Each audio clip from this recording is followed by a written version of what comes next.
नमस्कार दोस्तों, मैं अनुज आज की क्लास में आप सभी का स्वागत करता हूं। साथियों, आज की क्लास का आपका टॉपिक है तुगलक वंश।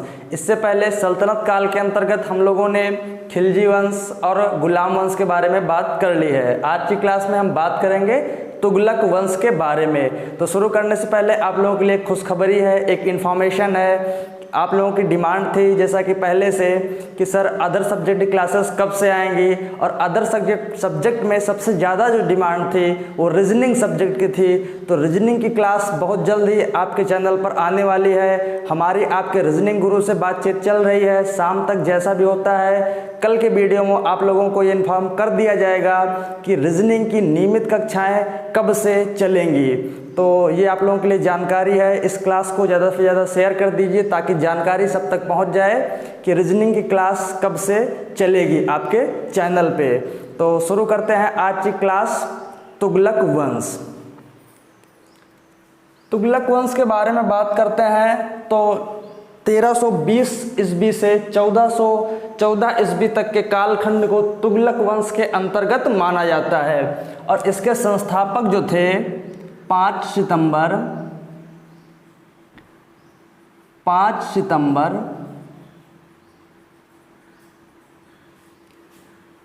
1320 ईस्वी को गाजी मलिक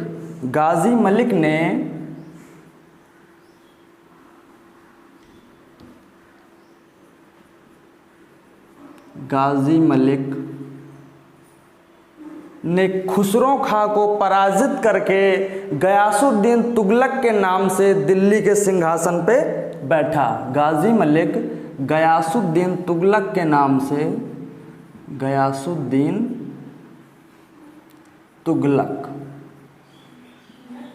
के नाम से 5 सितंबर 1320 ईस्वी को दिल्ली के सिंहासन पर बैठा। इसके मूल नाम के बारे में भी पूछा जाता है कि गयासुद्दीन तुगलक का मूल नाम क्या था। तो गयासुद्दीन तुगलक का मूल नाम गाजी मलिक था।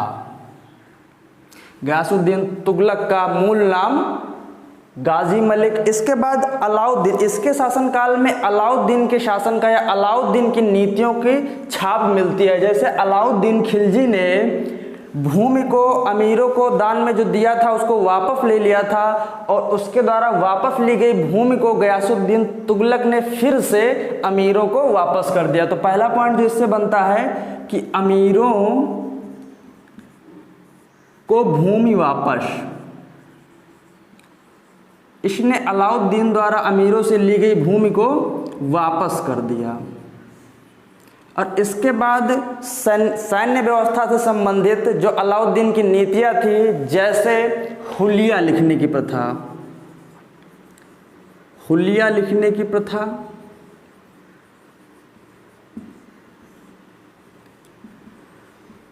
व घोड़ों को दागने की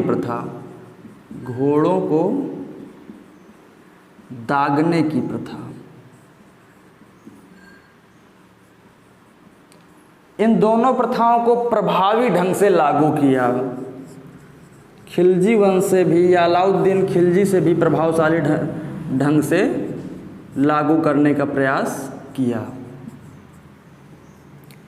तो अलाउद्दीन खिलजी के शासन की छाप इसके शासनकाल के दौरान मिलती है। और ये सल्तनत काल का प्रथम शासक था जिसने सिंचाई के लिए नहरों का निर्माण करवाया। क्वेश्चन बनता है आपसे कि सल्तनत काल का वह कौन सा शासक है जिसने सर्वप्रथम नहरों का निर्माण करवाया। नहरों का निर्माण तो गयासुद्दीन तुगलक ने नहरों का निर्माण सर्वप्रथम सल्तनत काल के अंतर्गत करवाया। इसके बाद तिरहुत विजय के पश्चात जब ये वापस लौट रहा था तो 1325 ईस्वी में तिरहुत विजय के पश्चात, ये दक्षिण भारत का एक राज्य है, तिरहुत विजय के पश्चात जब ये वापस लौट रहा था तो जूना खां, इसके पुत्र का नाम जूना खां था, तो जूना खां द्वारा बनाए गए महल में दबकर इसकी मृत्यु हो गई। जूना खां द्वारा बनाए गए महल, बनाए गए लकड़ी के महल, लकड़ी के महल में दबकर इसकी मृत्यु हो गई।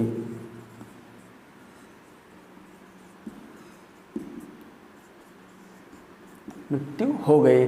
तो गयासुद्दीन तुगलक से बनने वाले ये कुछ इंपॉर्टेंट पॉइंट हैं, जैसे कि इसका मूल नाम तो गाजी मलिक, और उसके बाद इसका शासनकाल तो 1320 से लेकर के 1325 ईस्वी तक इसका शासनकाल रहा। और इसके बाद इसने अमीरों को, जो भूमि अमीरों से वापस ले ली गई थी, उसे फिर से इसने अमीरों को वापस कर दी। और अगला पॉइंट जो है सबसे इम्पॉर्टेंट, वो नहरों का निर्माण है। ये क्वेश्चन बार बार आपके एग्जाम में बनता है कि सल्तनत काल के किस शासक ने नहरों का निर्माण सर्वप्रथम किया था। तो गयासुद्दीन तुगलक ने सर्वप्रथम नहरों का निर्माण किया था। और इसके बाद 1325 ईस्वी में जूना खां द्वारा बनाए गए लकड़ी के महल में दबकर इसकी मृत्यु हो गई। इसके बाद इसका पुत्र जूना खां शासक बना। तो जूना खां के बारे में थोड़ी सी बात कर लेते हैं, जूना खां से बनने वाले इंपॉर्टेंट पॉइंट।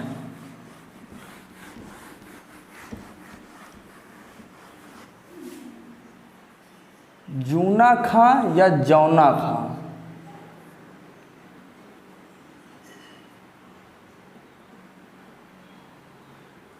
जौना खां 1325 ईस्वी में मोहम्मद बिन तुगलक के नाम से इसने शपथ लिया। राज्य सिंहासन की शपथ मोहम्मद बिन तुगलक के नाम से ली। मोहम्मद बिन तुगलक, और इसका मूल नाम जो था वो जूना खां था।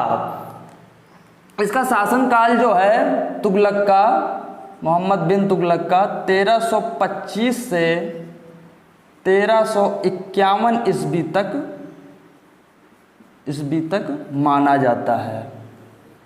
1325 से 1351 ईस्वी तक के शासनकाल को मोहम्मद बिन तुगलक के अंतर्गत माना जाता है। अब देख लेते हैं इससे बनने वाले कुछ इंपॉर्टेंट पॉइंट के बारे में। तो सल्तनत काल का सबसे शिक्षित एवं योग्य शासक था यह। शिक्षित, योग्य एवं दूरदर्शी। दूरदर्शिता के मामले में जो घटनाएं 100-200 साल बाद होने वाली थी, उसको ये अभी से करने का प्रयास कर रहा था। अभी से उनके बारे में अनुभव करके अभी से उनके बारे में प्रयास कर रहा था। और इसके क्रूर होने के कारण और जनता के सुख दुख के प्रति उपेक्षा रखने के कारण इसे स्वप्नशील,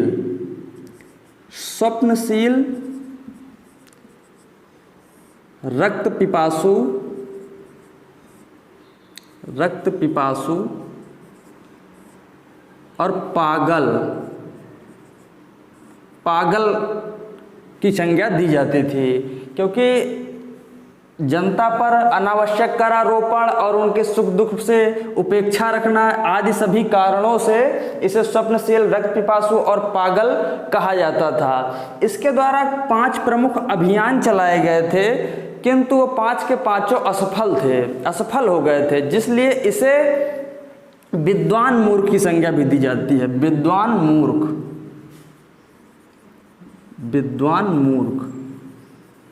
विद्वान मूर्ख से आशय पढ़ा लिखा मूर्ख या पढ़ा लिखा मूर्ख आदमी। तो जो इसके 5 प्रमुख अभियान थे उनके बारे में थोड़ी सी जानकारी कर लेते हैं। जो पहला इसका अभियान था वो करारोपण या कर वृद्धि।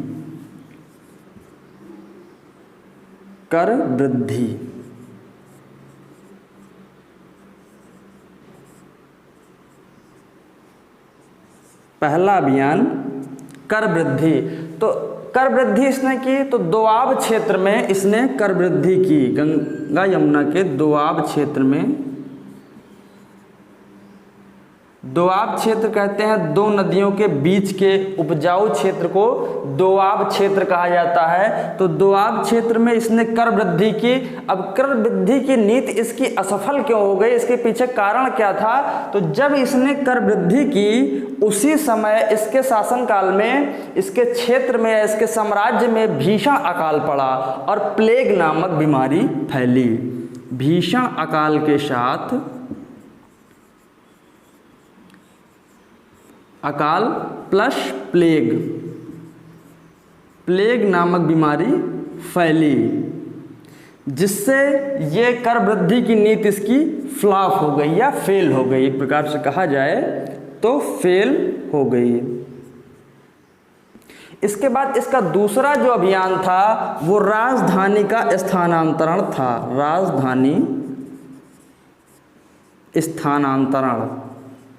स्थानांतरण। तो राजधानी ये दिल्ली से ले गया देवगिरी। इसने राजधानी को दिल्ली से देवगिरी स्थानांतरित किया। दिल्ली से देवगिरी, दिल्ली से देवगिरी राजधानी को स्थानांतरित करने के पीछे कारण जो था कि देवगिरी इसके साम्राज्य के सेंटर में पड़ता था, बिल्कुल केंद्र बिंदु में पड़ता था, जिससे इसे लगा कि मैं केंद्र में रह के पूरे साम्राज्य पे अच्छे से शासन कर सकता हूँ। किंतु ये फेल क्यों हो गया इसका ये प्लान? इसलिए फेल हो गया क्योंकि जब ये देवगिरी राजधानी इसने ट्रांसफर किया तो खुद या राज दरबार को लेकर नहीं बल्कि दिल्ली की सारी जनता को लेकर देवगिरी ये इसका स्थानांतरण हुआ। सभी के साथ जब ये देवगिरी पहुंचा तो देवगिरी में शासन व्यवस्था, खाने पीने की व्यवस्था, रहने की व्यवस्था सब बिल्कुल से चरमरा गई, जिसकी वजह से इसे फिर से देवगिरी से दिल्ली वापस लौटना पड़ा। तो ये भी इसका जो अभियान था ये फ्लॉप हो गया। इसके बाद इसका तीसरा जो प्लान था, तीसरी योजना थी, वो सांकेतिक मुद्रा की योजना थी। सांकेतिक मुद्रा का प्रचलन, सांकेतिक मुद्रा। तो सांकेतिक मुद्रा के तहत इसने तांबे के सिक्के चलाए, तांबे के सिक्के। अब तांबे के सिक्के को चलाने के पीछे जो इसकी योजना थी कि सोना और चांदी जैसी अच्छी धातुओं को या बहुमूल्य धातुओं को वेस्टेज से बचाने के लिए इसने तांबे के सिक्के जारी कर दिए। किंतु तांबे के सांकेतिक मुद्रा जारी होने के बाद भारी मात्रा में नकली मुद्राओं का निर्माण होने लगा, जिससे इसे फिर से इन्हीं तांबे की मुद्राओं को सोने की मुद्राओं के बदले में देना पड़ा। फिर से इसने तांबे की मुद्राएं ली और उसके बदले में सोने और चांदी की मुद्राएं जारी की, जिससे इसके खजाने पर भारी भार पड़ा, भयंकर भार पड़ा और इसका सारा खजाना खाली हो गया। तो ये भी इसकी नीति फ्लॉप हो गई नकली मुद्राओं के अधिकतम प्रयोग के चलते। तो इसका चौथा जो अभियान था वो कराचिल अभियान था, खुरासान और कराचिल। तो खुरासान अभियान को पहले देख लेते हैं।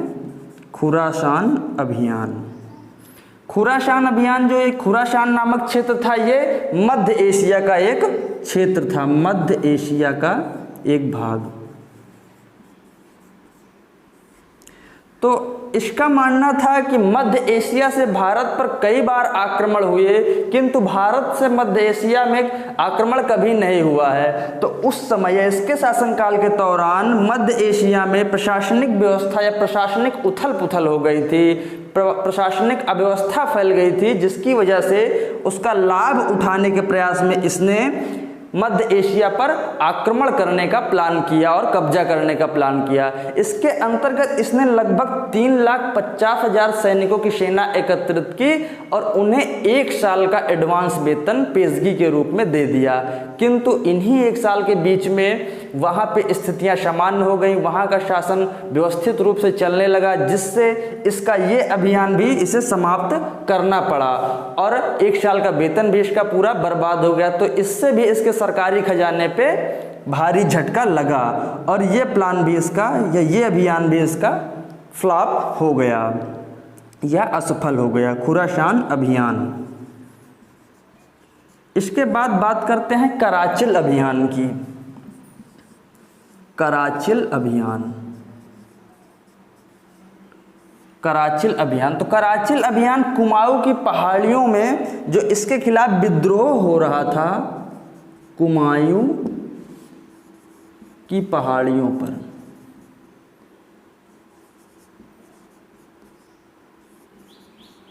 कुमाऊं क्षेत्र में जो इसके खिलाफ विद्रोह हो रहा था उसको दबाने के लिए तथा कराचिल क्षेत्र में विजय प्राप्त करने के लिए इसने सेना भेजी कराचिल या कुमाऊं की पहाड़ियों पे। प्रारंभ में इसे विजय तो मिली, किंतु थोड़े दिनों बाद इसे भारी जान व माल की हानि हुई, जिससे भी इसका भारी नुकसान हुआ। तो ये अभियान भी इसका फ्लॉप रहा, असफल रहा। कराचिल अभियान भी इसका असफल रहा। तो इसकी योजनाएं तो बहुत अच्छी अच्छी थी, जैसे कर वृद्धि से राजस्व की या राज्य की आय बढ़ाने के लिए इसने कर वृद्धि किया, दोआब क्षेत्र में राजधानी का स्थानांतरण किया, दिल्ली से देवगिरी ट्रांसफर किया कि केंद्र बिंदु में पहुंच जाएंगे, और सांकेतिक मुद्रा का प्रचलन भी किया, उच्च धातुओं को बचाने के लिए, बहुमूल्य धातुओं को सेव रखने। किंतु इसके 5 के 5 अभियान असफल हुए, 5 अभियान असफल हुए। इसी कारण इसे विद्वान मूर्ख या पढ़ा लिखा मूर्ख की संज्ञा दी गई। और इसके बाद बात कर लेते हैं कृषि विभाग से संबंधित, तुगलक से इसको मिटा करके बनने वाले कुछ एक महत्वपूर्ण बिंदुओं के बारे में।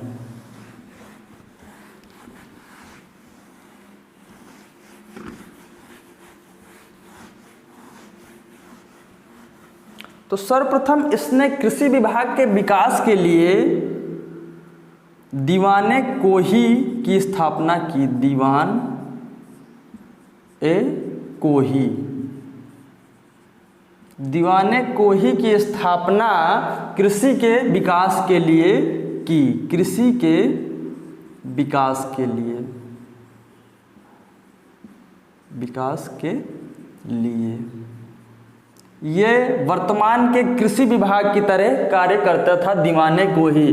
और इसका प्रमुख अधिकारी जो होता था दीवाने कोही को, उसे अमीर कोही कहा जाता था। अमीर कोही की संज्ञा दी जाती थी। ये होता था अधिकारी। दीवाने कोही का प्रधान अधिकारी, जिसे अमीर कोही कहा जाता था, और ये कृषि विभाग का प्रधान होता था। इसके बाद लगभग 1334 ईस्वी में, 1334 ईस्वी में मोरक्को यात्री इब्न बतूता, मोरक्को यात्री इब्न बतूता भारत आया। इसी के शासनकाल में इब्न बतूता भारत आया, और इब्न बतूता को इसने दिल्ली का काजी नियुक्त किया। दिल्ली का काजी, दिल्ली का काजी नियुक्त किया, नियुक्त किया। मोहम्मद बिन तुगलक ने इब्न बतूता को दिल्ली का काजी नियुक्त किया। इनसे 2 क्वेश्चन बनते हैं इब्न बतूता से। पहले कि ये किस देश का निवासी था, या इब्न बतूता भारत में किस देश से आया था। तो मोरक्को से ये भारत आया था, और किसके शासनकाल में आया था, तो मोहम्मद बिन तुगलक। मोहम्मद बिन तुगलक को MBT के नाम से भी जाना जाता है। MBT, मोहम्मद बिन तुगलक। इसी तरह जो गयासुद्दीन तुगलक थे वो GST के नाम से जाने जाते हैं। तो दिल्ली का, और अगला मोहम्मद बिन तुगलक ने इन्हें दिल्ली का गाजी नियुक्त किया। इसी मोरक्को की आपकी एक अभिनेत्री भी हैं, आप लोग जानते होंगे, जो इस समय बॉलीवुड में छाई हुई हैं। इसके बाद लगभग 1351 ईस्वी में थट्टा के निकट मोहम्मद बिन तुगलक की मृत्यु हो गई। तो ये मोहम्मद बिन तुगलक से बनने वाले कुछ इंपॉर्टेंट पॉइंट थे। एक पॉइंट छूट रहा है, जैसे इब्न बतूता, इब्न बतूता द्वारा लिखित पुस्तक रिहला, तो रेहला की रचना किसने की थी? तो इब्न बतूता ने की थी। इसी रेहला से मोहम्मद बिन तुगलक के शासनकाल के दौरान की प्रशासनिक व्यवस्था एवं राजनीतिक व्यवस्था के बारे में विस्तृत रूप में जानकारी मिलती है। तो ये क्वेश्चन भी बनता है आपसे कि मोहम्मद बिन तुगलक के शासनकाल के बारे में हमें विस्तृत जानकारी कहाँ से प्राप्त होती है? तो इब्न बतूता द्वारा लिखित पुस्तक रेहला से हमें इसकी विस्तृत जानकारी प्राप्त होती है। तो हम लोगों ने इस क्रम में गयासुद्दीन तुगलक, उसके बाद मोहम्मद बिन तुगलक और अब इसके बाद इसके चचेरे भाई जो शासक बने इस क्रम में फिरोज शाह तुगलक के बारे में बात करेंगे। इस क्रम में अगले शासक फिरोज शाह तुगलक की बात करते हैं। फिरोज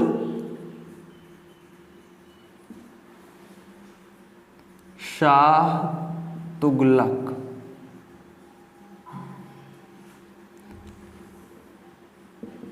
ये मोहम्मद बिन तुगलक का चचेरा भाई था। मोहम्मद बिन तुगलक का चचेरा भाई फिरोज शाह तुगलक मोहम्मद बिन तुगलक की मृत्यु के बाद 20 अप्रैल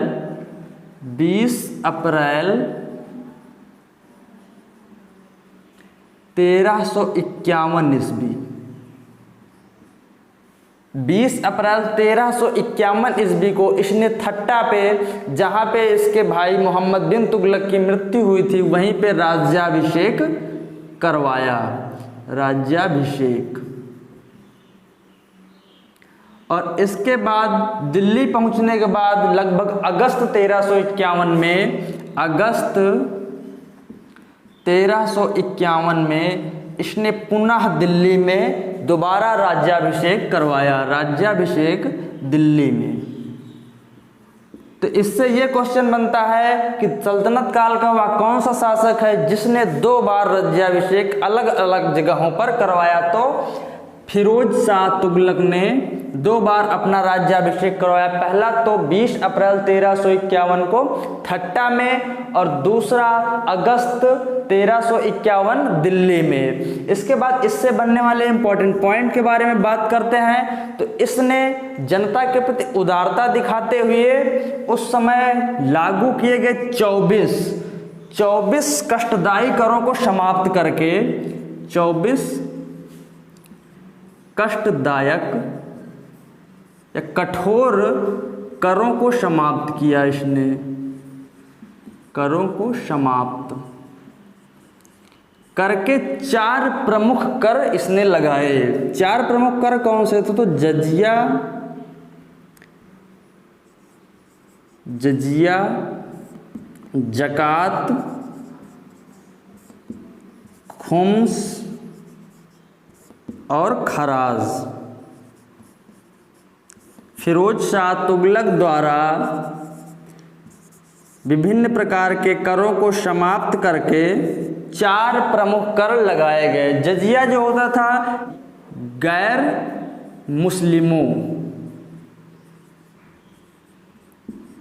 मुस्लिमों पर लगाया गया कर था।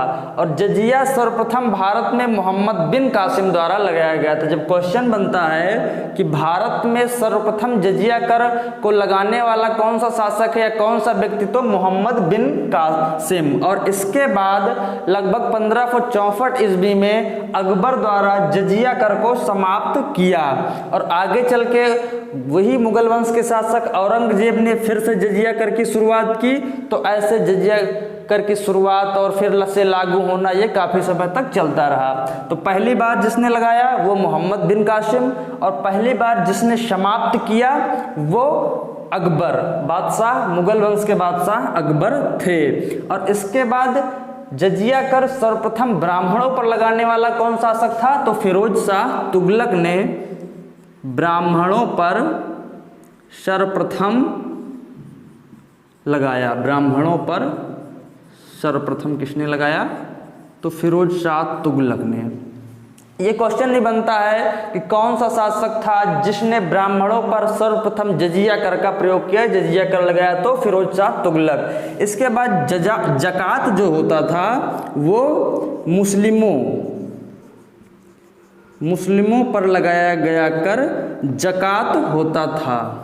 और गैर मुस्लिमों पे तो जजिया। इसके बाद खुम्स की बात करते हैं तो लूट में प्राप्त हुए धन, लूट में प्राप्त हुए धन पर, लूट में प्राप्त हुए धन पे लगाए गए कर को खुम्स के नाम से जाना गया। इसके बाद खराज, खराज की बात करते हैं तो भूमि कर, खराज को भूमि कर या लगान के रूप में वसूला जाता था।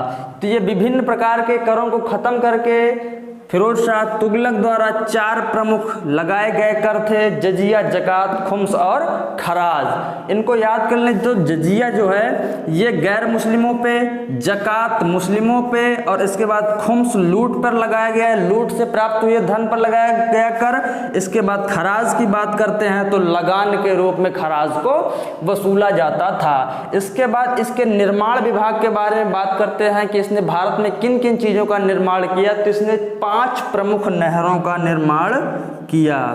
वैसे तो कई नहरों का निर्माण किया किंतु उनमें से 5 प्रमुख हैं। तो 5 प्रमुख नहरों का निर्माण।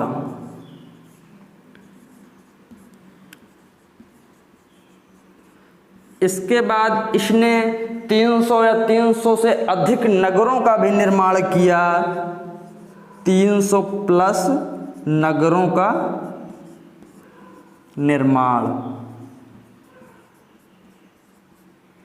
जिनमें से कुछ प्रमुख हैं जैसे हिसार,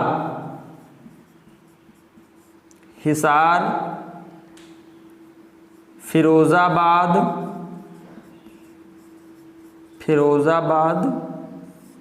ये वही फिरोजाबाद है जो चूड़ियों के लिए प्रसिद्ध है, कांच की चूड़ियों के लिए उत्तर प्रदेश में। हिसार, फिरोजाबाद, इसके बाद फिरोज शाह कोटला और जौनपुर।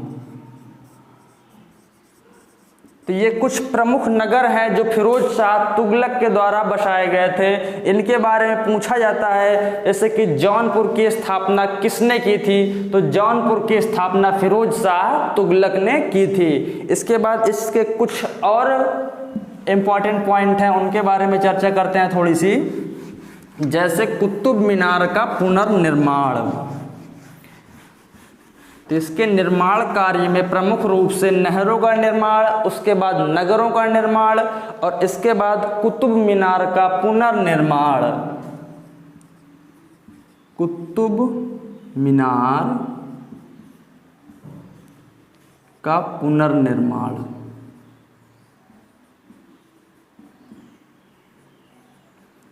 कुतुब मीनार की 5वीं मंजिल जो आकाशीय बिजली से क्षतिग्रस्त हो गई थी, उसका पुनर्निर्माण फिरोज शाह तुगलक ने करवाया। इसके बाद इसने अपने शासनकाल में कुछ विभागों की स्थापना की, उनके बारे में जानकारी कर लेते हैं, उनके बारे में बात कर लेते हैं कि वो कौन से प्रमुख विभाग थे। तो पहले विभाग की बात करें तो दीवान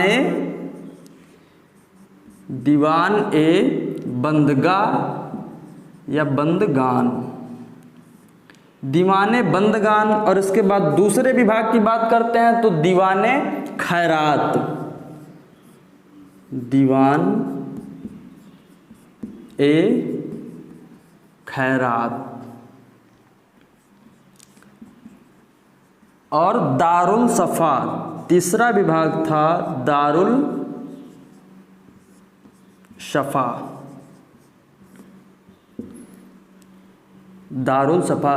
तो जैसा कि आप लोग को मैं बता चुका हूं कि फिरोज शाह तुगलक का जो व्यवहार था वो उदार प्रकृति का था। तो इसने दीवाने बंदगान की स्थापना की दासों की देखभाल के लिए। दीवाने बंदगान की स्थापना दासों की देखभाल के लिए, दासों की देखभाल के लिए इसने की। इसके शासनकाल में कुल लगभग 1,80,000 दासों की संख्या थी। 1,80,000 दासों की संख्या। इसके बाद बात करते हैं दीवाने खैरात की। तो दीवाने खैरात की स्थापना की गई थी विधवा महिलाओं,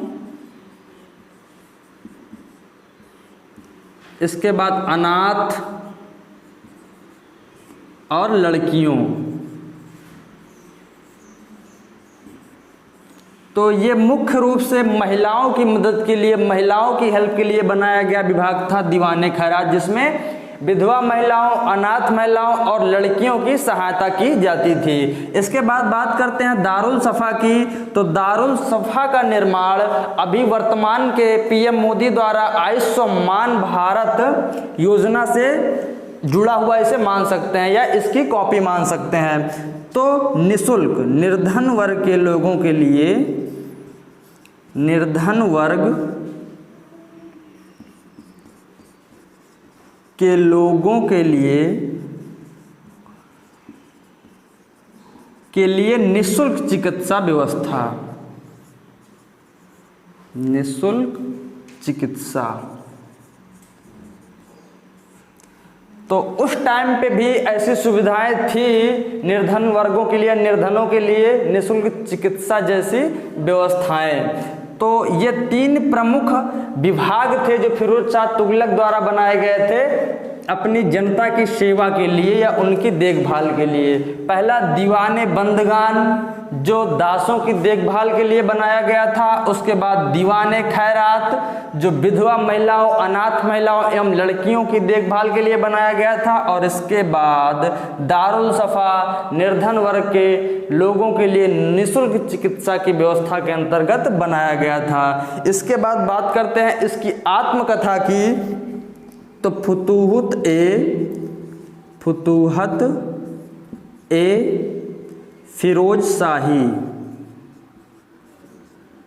फिरोज शाही ये आत्मकथा थी। आत्मकथा।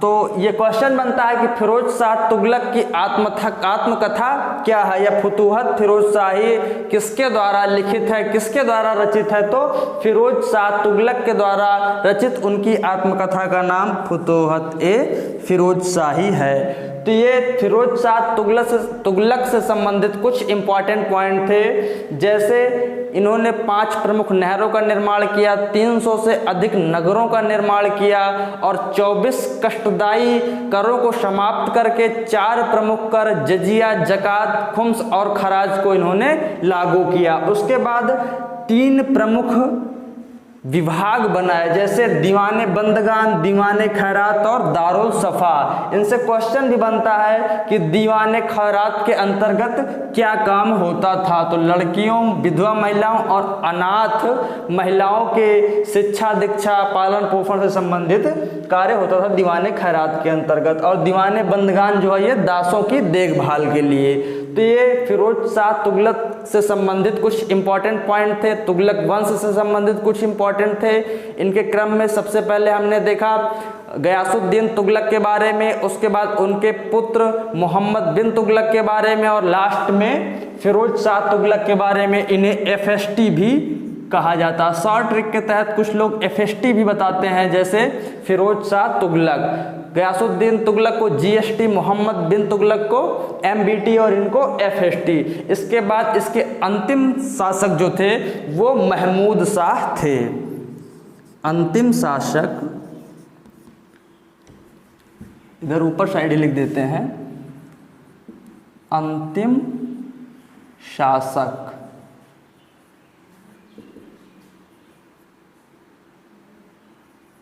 महमूद शाह तुगलक। इसके अंतिम शासक महमूद शाह तुगलक थे। तो संस्थापक जो थे वो गयासुद्दीन तुगलक और अंतिम शासक महमूद शाह तुगलक। तो आज की क्लास में यहीं तक, मिलते हैं नई क्लास में, तब तक के लिए नमस्कार, जय हिंद।